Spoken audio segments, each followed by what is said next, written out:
जय हिंद, जय भारत, जय श्री राम। ये विषय है।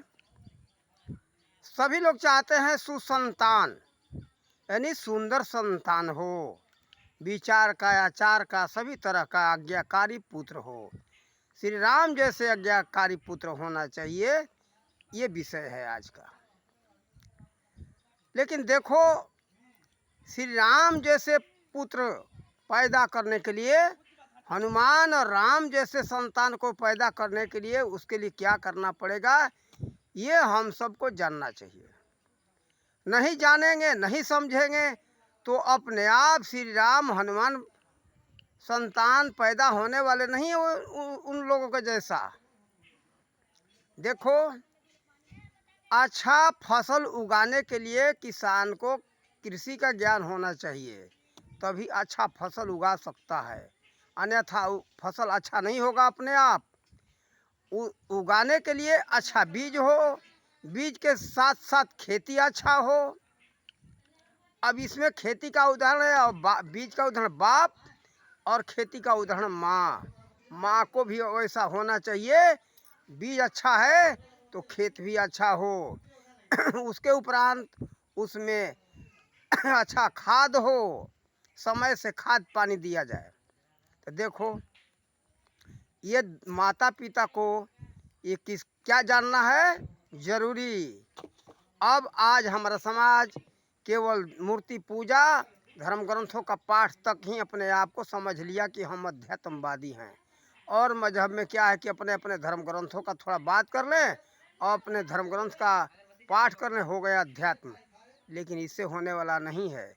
इन्हीं बातों को जो अभी बताऊंगा उसको सभी महापुरुषों ने जाना, चाहे हमारे राम जी हो, श्री कृष्ण हो, या विदेश में जो भी महापुरुष है, यीशु मसीह हो, या हजरत मोहम्मद साहब हो, या नानक देव जी हो, ये सभी लोग उसी को जाने। सभी का संदेश एक है। गीता और भागवत भी उसी एक का ही चर्चा कर रहा है। ये जब महापुरुष हैं, ये क्या हैं, उस परम पिता परमात्मा तक पहुंचने के लिए मार्गदर्शक हैं। ये संदेश दिए कि उस परम पिता परमात्मा के पास पहुँचो, और हम लोग वहाँ न पहुँच करके इन्हीं महापुरुषों को स्वयं परमात्मा मान लिए। यहीं पर बहुत बड़ी भूल है। ठीक है, गुरु के हिसाब से आप उनको परमात्मा मानते हो, कारण कि गुरु में और परमात्मा में कोई भेद नहीं है। एक श्लोक है, गुरु ब्रह्मा गुरु विष्णु गुरु देवो महेश्वर गुरु साक्षात पार ब्रह्म तस्मै श्री गुरुवे नमः। इस हिसाब से गुरु भी परमात्मा के स्वरूप हैं। कोई भेद नहीं करना चाहिए। यहाँ तक तो बात सत्य, इसमें कोई गलत नहीं है। लेकिन केवल गुरु तक ही सीमित मत रखो, गुरु के आज्ञा का पालन करो। गुरुजनों का आदेश था कि अब हम उसको थोड़ा एक दोहा जो है, ये रामायण से लेकर के आप लोगों को सुना रहा हूँ। उसमें क्या कहते तुलसीदास जी, ब्रह्म राम ते नाम बड़ बरदायक वरदान। ब्रह्म राम ते नाम बड़ बरदायक वरदान। रामचरित्र सतकोटि महेश लिए जिए जान। तो देखो, महेश अपने हृदय में उसको जाना, उसको हम सबको ज्ञान करना चाहिए। फिर आगे क्या कहते उन्हीं के विषय में,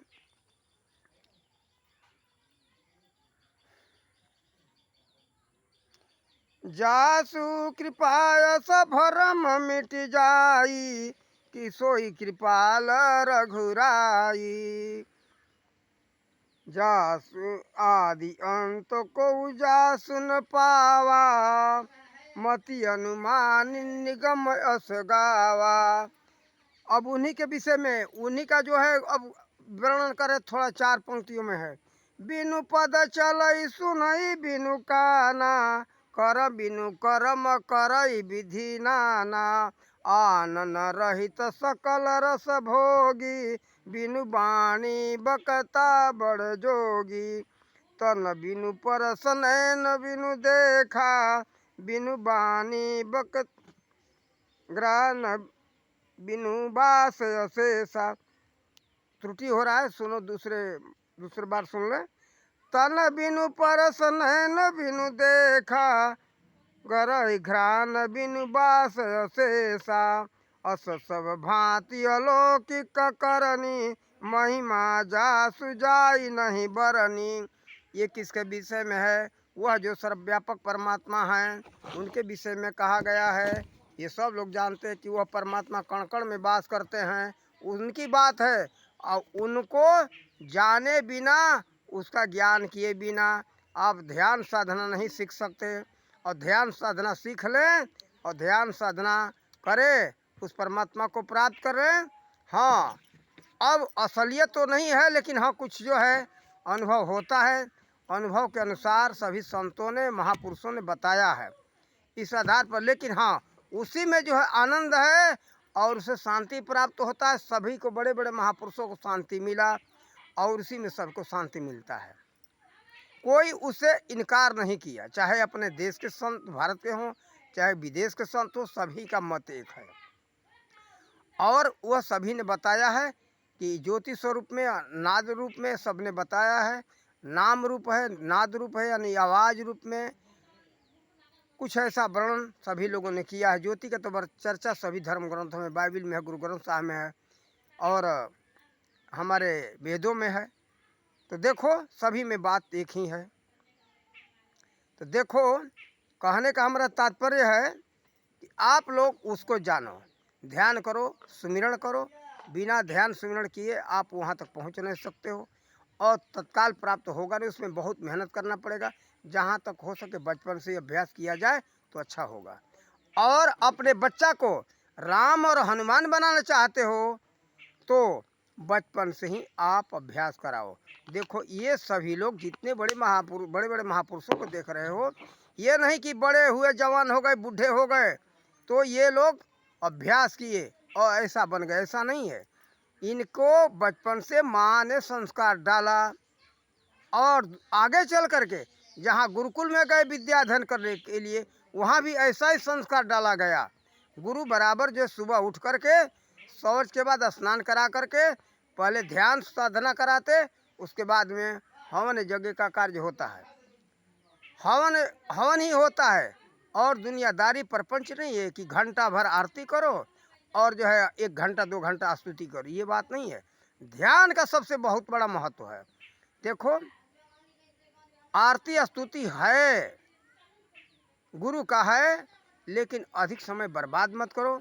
केवल मान लो कि पिता आदेश दे दिए, बेटा ये कार्य आज कर लो, ये घर का ये कार्य कर लो, और दिन भर रह करके खड़ा होकर के पिता के सामने हाथ जोड़ करके उनका प्रशंसा करो, स्तुति करो, गुणगान करो पिता का, तो कार्य कर पाओगे नहीं। वो आदेश दे दिए, उनका स्तुति और जो कोई भी है प्रार्थना है, उनका गुणगान है, उनके आज्ञा का पालन करो, सब कुछ हो जाएगा और उसे पिता प्रसन्न रहेंगे। इसी तरह से महापुरुष जो आदेश दिए, ये गुरुजन जो आदेश दिए, गुरुजनों के आदेश का पालन करो, खुश रहेंगे और आपका कल्याण होगा। इसी में आपका कल्याण है। यही हमारे सभी महापुरुषों ने किया है और सभी में उसी निर्गुण ब्रह्म का उपासना की सारी बातें बताई गई है। श्रीमद् भागवत महापुराण में 10वें स्कंध में उद्धव को समझाते हुए भगवान श्री कृष्ण ने कहा है कि कल्प के आरंभ में एक ही ब्रह्म का उपासना होता था, बाद में अनंत काल्पनिक देवताएं हो गए। तो देखो, ये देवताओं का भी करो, सभी देवता हैं, इनका तो करना ही पड़ेगा। जैसे धरती है, धरती का जो है हमारा पूजा है, इनका स्वच्छ रखना, जुताई कोड़ाई करना, खाद पानी देना, इससे हमें फसल मिल सकता है। गौ देवता है, गौ इसी तरह से एक उदाहरण दिया हूँ, सभी देवताओं का इसी तरह से इनके वापस करना पड़ेगा। जो खाते हो खेत से और खेत को वापस नहीं करोगे, उसमें खाद पानी नहीं डालोगे तो क्या मिलेगा? 10वां हिस्सा तो दान करना, इसी यही 10वां हिस्सा उपज लो और उसमें 1 अंश 10वां भाग उसमें लगा दो, तभी जाकर के उपज उसको आपको मिल सकता है। 10 गुना वो देगा। 1 रुपया दोगे तो 10 रुपये का सामान आपको देगा, यही मतलब है। और इसी में से और दान जो है प्रथा बनाया गया है, भूखा दुखा को, कोई औषधालय है, विद्यालय है, और भी जो आज धार्मिक कार्य है जो आप कर सको उसमें दान करो, ये ज़रूरी है। लेकिन कहने का मतलब है ये सब बहुत ज़रूरी है, ये सब करना चाहिए। बिना उस अध्यात्म के जाने आप कुछ भी नहीं कर सकते हो, आज्ञाकारी पुत्र नहीं पैदा कर सकते हो। अगर जगत में अपना नाम का डंका बजाना चाहते हो, चमक फैलाना चाहते हो, रोशनी फैलाना चाहते हो, तो ऐसा ही संतान उत्पन्न करने के लिए सोचो, ऐसा बनो। इसके बिना आप बिना उस परमात्मा की उपासना के बिना नहीं हो सकता है। और ये छोटे से वीडियो में हम कहाँ तक समझाएंगे, इसको हम संकेत दिए। अपने आप को उस वैसा बनना पड़ेगा, और इस वीडियो में बताया हूँ कि अपने आप को वैसा बनना पड़ेगा। आप वैसे संस्कार दोगे तभी बच्चा वैसा हो सकता है, ऐसा हो जाए नहीं जाएगा, अपने आप नहीं होगा। कोई मान लो फसल है, बीज डाल दिए खेत में, तो अपने आप नहीं होता, उसमें मेहनत करना पड़ता है, उसके लिए उसके योग्य व्यवस्था बनाना पड़ता है। ये योग्य व्यवस्था है बनाने का कि उनको वैसे संस्कार दो। जब आपके अंदर संस्कार नहीं रहेगा तो आप संस्कार क्या दोगे? जब शिक्षक के पास ज्ञान नहीं है शिक्षा का, तो बच्चे को शिक्षा का शिक्षित कैसे कर सकता है, कैसे शिक्षा को पढ़ा सकता है? इसलिए अपने आप को उसे योग्य बनाना होगा। डॉक्टर के पास डॉक्टरी का ज्ञान नहीं रहेगा तो मरीज को कैसे ठीक कर सकता है, कैसे डॉक्टरी कर सकता है? तो देखो, अपने को उस योग्य बनाना पड़ता है, तभी आप सब लोग माता पिता बनो और हनुमान और राम के जैसा संतान आज्ञाकारी पुत्र का मनोकामना रखो। और इन्हीं शब्दों के साथ अपने वाणी का विराम देता हूँ। जय हिंद, जय भारत, जय श्री राम।